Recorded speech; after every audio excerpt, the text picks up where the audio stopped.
Is it fair that police officers are shielded from certain lawsuits because of a little-known legal doctrine? Or is that shield sometimes more like a loophole?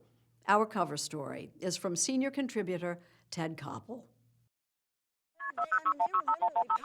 This is a 911 audio recording of an eyewitness to an arrest. I don't know if these are undercover officers that are on top of this man, but this man is screaming, "Call the police, call the police." This phone call was clearly made before the video was shot. So I don't know what's going on, but they're beating him up. They're literally assaulting him.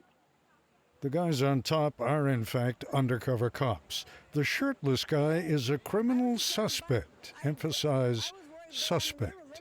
This was back in 2014 in Grand Rapids, Michigan.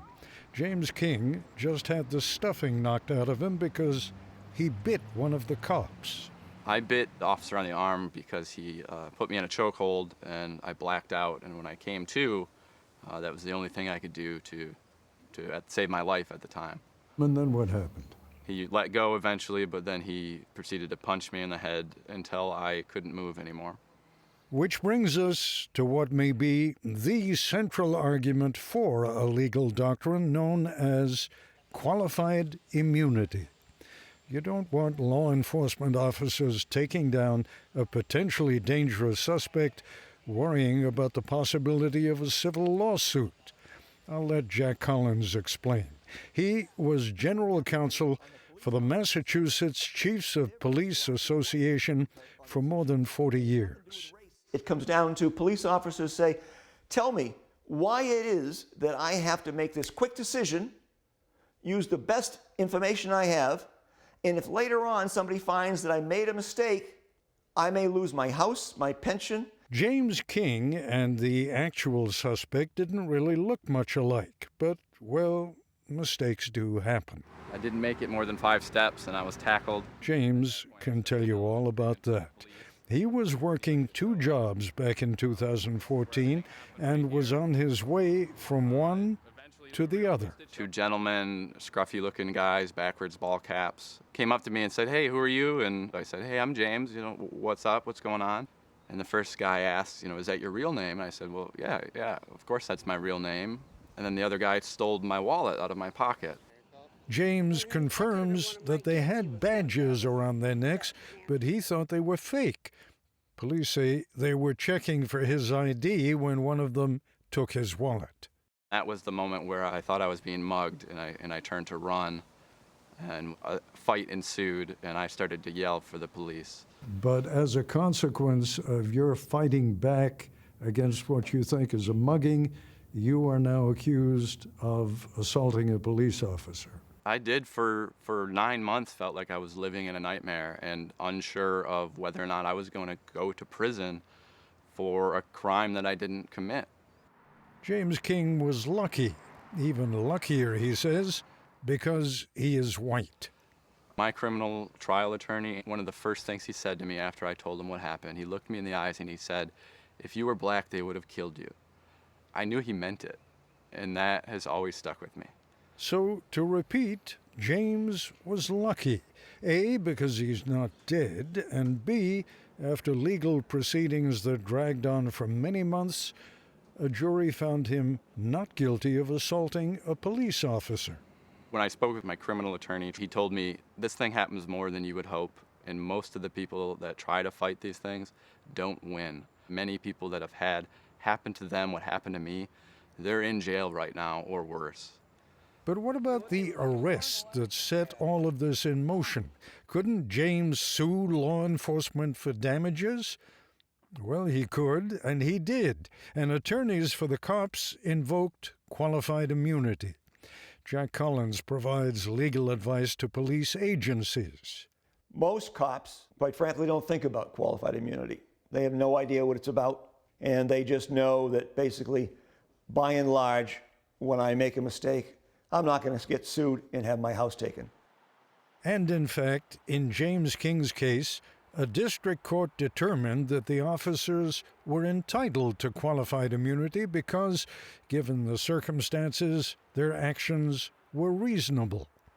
That decision was appealed and overturned. The case is now awaiting further action from the Supreme Court. Again, this has been going on for 6 years. Shanice West's case has been going on just about that long. Several years back, she returned to the house she was renting near Boise, Idaho, to find the police waiting. They let me know they were looking for a suspect, Fabian Salinas, which is my children's father. I had let them know that he was there earlier, grabbing his belongings. Where's Fabian at? Is he inside? Might or yes? But that I was unsure if he was in the home at the time. They then asked me if they could enter the home to get Fabian. Shanice, let me ask you this. Do we have your permission to get inside your house and apprehend him? They threatened me, saying that I can be charged with felony harboring a fugitive. Let me tell you this, kid. He's got a felony warrant for his arrest. If you harbor him, you're going to go to jail for felony harboring. What? You told him yes and gave him the keys. Yes. But instead of opening the door and perhaps risking the life of a police officer, they called the SWAT team, and what did the SWAT team ultimately do? They shot tear gas into my home through the front and also the back of the home. They destroyed windows, doors. An officer fell through a crawl space. They just ransacked my home and destroyed it and left it. Police could have used the key, but in fairness, though the suspect they were looking for wasn't in the house, there was a dog, so police did hear movement. Shanice, meanwhile, was homeless. We stayed at my grandmother's for 2 weeks, and then from there we were kind of just with family members from couch to couch. Shanice sued, and police invoked qualified immunity. Their argument has a certain bizarre poetry to it. By giving police the keys to her house, Shanice, in effect, consented to whatever action police took to search the house for the suspect. A lower court wasn't buying that argument, but an appeals court did. Did defendants exceed the scope of consent by using tear gas and causing damage to plaintiff's property? The answer to that question is no.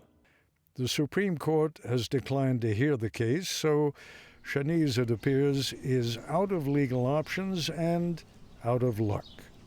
Confusing and sometimes infuriating. UCLA law professor Joanna Schwartz would argue that qualified immunity is also unnecessary.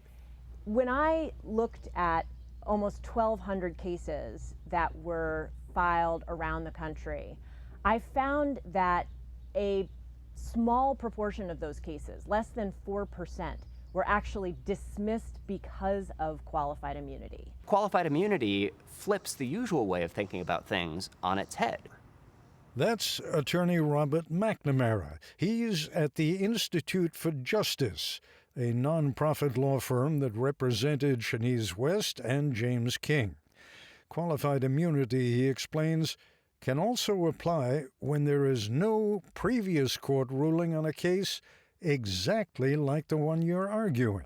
What that means is that government officials have free rein to violate your rights as long as they manage to violate your rights in a way that nobody ever thought of before.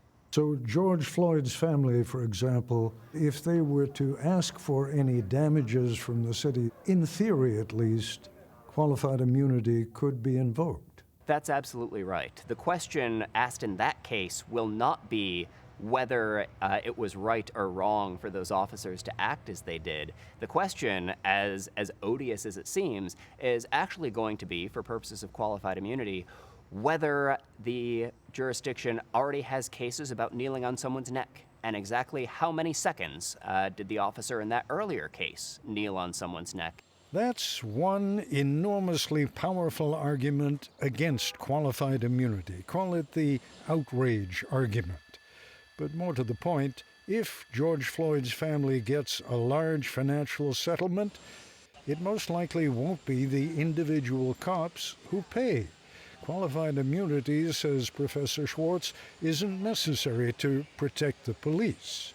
Union officials and other defenders of qualified immunity use two talking points repeatedly in defending the doctrine: that officers will be bankrupted if qualified immunity goes away, and that good officers who make reasonable mistakes will be found liable. And neither of those things are true, because officers virtually never pay as a consequence of indemnification agreements. Case in point.